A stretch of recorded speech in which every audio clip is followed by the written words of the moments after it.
A 19-year-old girl flew a wooden plane. No parachute, no radar, no gun. Into enemy fire every single night. And the Nazis were terrified of her. History remembers the battles, the generals, the bombs, the dates. But history often forgets the people. The ordinary men and women who did extraordinary things in the shadows. The shadows of the greatest war the world has ever seen. Tonight, we uncover the stories they never taught you in school. Welcome to World War II, Untold Stories.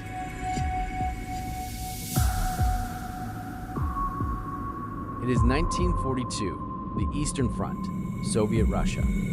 German soldiers are exhausted, cold, and deeply afraid.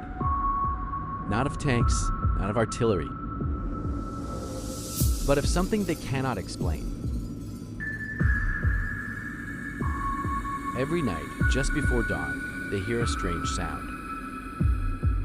A soft whooshing like a broomstick cutting through air. Then come the bombs. By the time the Germans looked up, the planes were already gone. They called them Nachthaxen, the Night Witches. The Night Witches were an all-female Soviet bomber regiment. Officially known as the 588th Night Bomber Aviation Regiment, their average age was just 19 years old. They flew wooden biplanes, the Polikarpov PO-2. Planes so outdated they were used for crop dusting before the war. No radar, no radio, no parachutes, and no guns.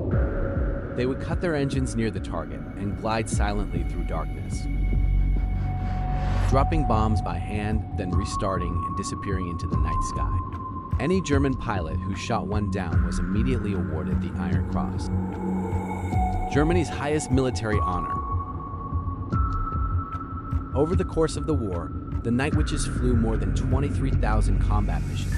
They dropped over 3 million kilograms of bombs. Many flew 8, sometimes 18 missions in a single night. Their leader was Major Marina Raskova, one of the most celebrated Soviet aviators. She convinced Stalin himself to allow women into combat roles.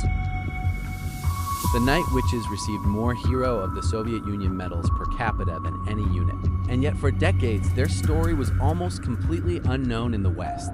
These were teenagers, students, teachers, seamstresses who chose to fight. They flew into the dark again and again, armed with nothing but courage. His name was Witold Pilecki, and he was a Polish army officer and spy. In 1940, he did something no intelligence manual in history had ever recommended. He volunteered to be sent to Auschwitz. The Allied forces had heard rumors, whispers, that something horrific was happening. Nobody believed the full scale of it. So Pilecki created a false identity and walked into a Nazi street roundup. He allowed himself to be arrested and transported to Auschwitz. Once inside, he organized a secret resistance movement. He set up underground cells, smuggled information to the outside world. His reports described gas chambers, mass executions, and systematic extermination. He begged the Allies to bomb the railway lines leading to the camp. The reports were largely ignored. Officials thought the numbers were exaggerated. After nearly 3 years inside Auschwitz, enduring beatings, starvation, and mass death, Pilecki escaped in April 1943. He fled through forests, hid in farmhouses, and eventually made his way to freedom. After the war, he continued resistance work against the Soviet occupation of Poland.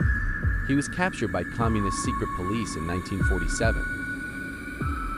After a show trial, he was executed by a single shot to the back of the head. He was 47 years old. For decades in communist Poland, his name was erased from history. Witold Pilecki walked into hell voluntarily.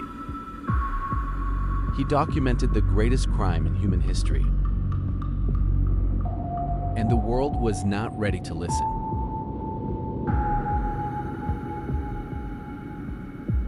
On February 20th, 1974, a Philippine police officer spotted an armed man from the jungle. The man was wearing a tattered Japanese military uniform.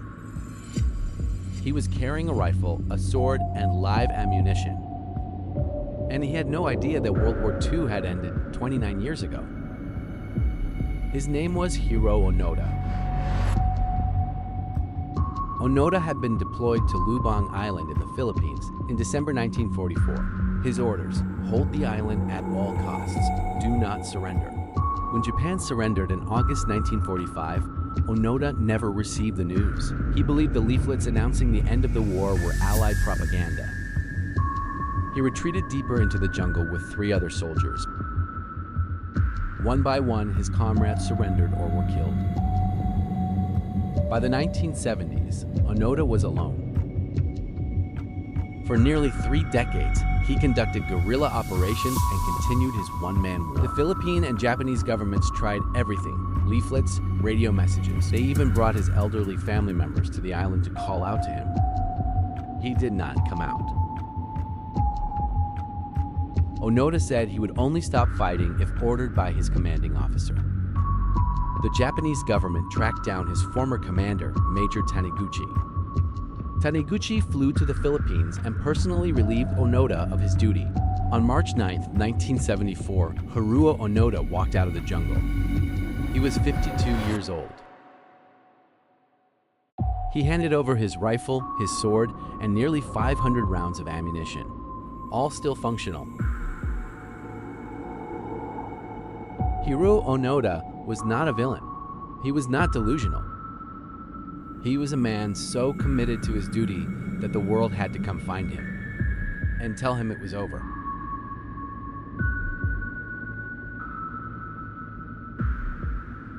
In the spring of 1944, a young woman sat across from a senior Nazi officer at a dinner party. She laughed at his jokes, she refilled his wine glass. She listened carefully to every word he said. Then she excused herself, walked to the bathroom, and memorized everything she had just heard. Her name was Virginia Hall, and she had a wooden leg. Hall had lost her left leg in a hunting accident in 1933. She had wanted to become a U.S. diplomat, but was rejected for her disability. So she went to Europe anyway, and became the most dangerous Allied spy of the war. The Gestapo called her the most dangerous of all Allied spies. They circulated her photo across occupied France with orders, find this woman and stop her. Operating under codename Marie and later Diane, she organized resistance networks. She arranged weapons drops, coordinated safe houses for downed Allied airmen.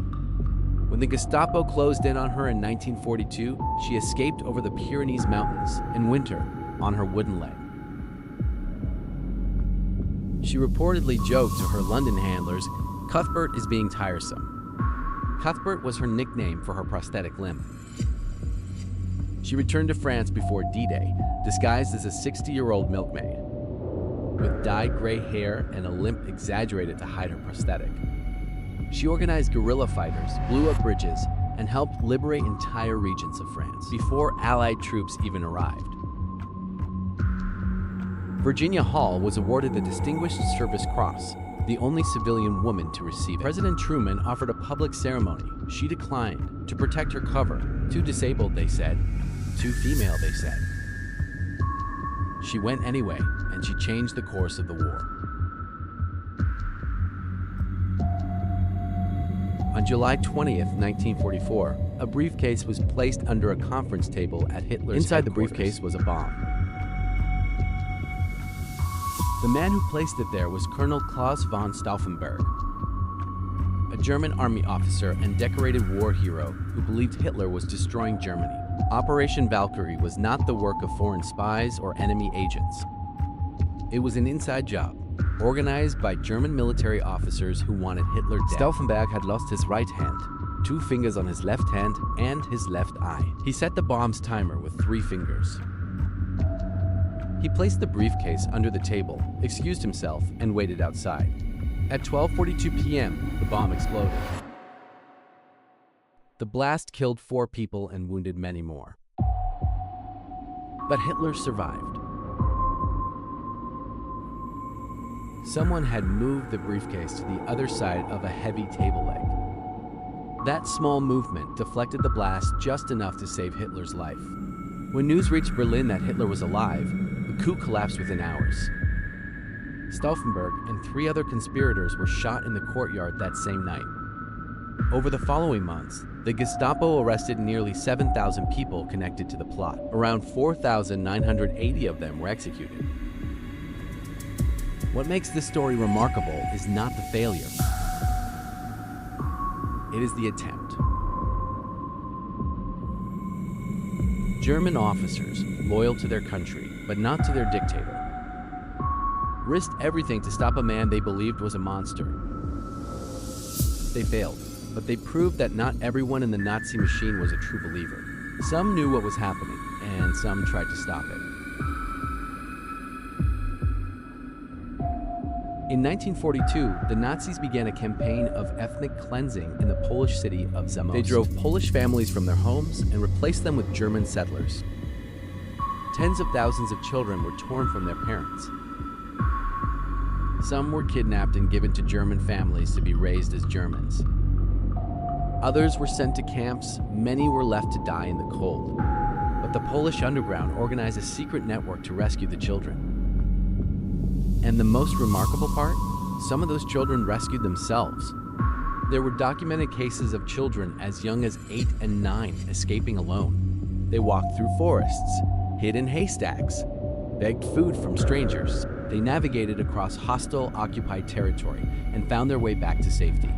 One child, a 10-year-old boy named Joseph, walked 120 kilometers through after escaping a transport train alone in the middle of winter. He survived by eating bark, drinking from streams, and sleeping in a hollow tree. 50 years later, a journalist tracked him down. He was a retired school teacher. He said he had never spoken about it. He said the forest had saved him. He said he was not brave. He said he just did not want to die. There were hundreds of children like him, uncounted, unnamed, unremembered, who chose, in the most desperate moment of their small lives, to run. World War II lasted 6 years. It touched every continent. It killed between 70 and 85 million people, soldiers and civilians alike. And in all of that darkness, there were thousands of stories like these. Stories that were lost because the people in them were too humble to speak, too traumatized to remember out loud, too ordinary, the world thought, to deserve a chapter in the history books. But history belongs to everyone who lived it. The teenage girl climbing into a wooden plane with no parachute. The soldier still patrolling a jungle 30 years after the ceasefire. The spy in a gray wig milking cows in the French countryside. The man who walked into Auschwitz on purpose. The children who ran into the dark and kept running. These are not footnotes. These are the war. Thank you for watching World War II Untold Stories. If this moved you, share it, because these stories deserve to be heard.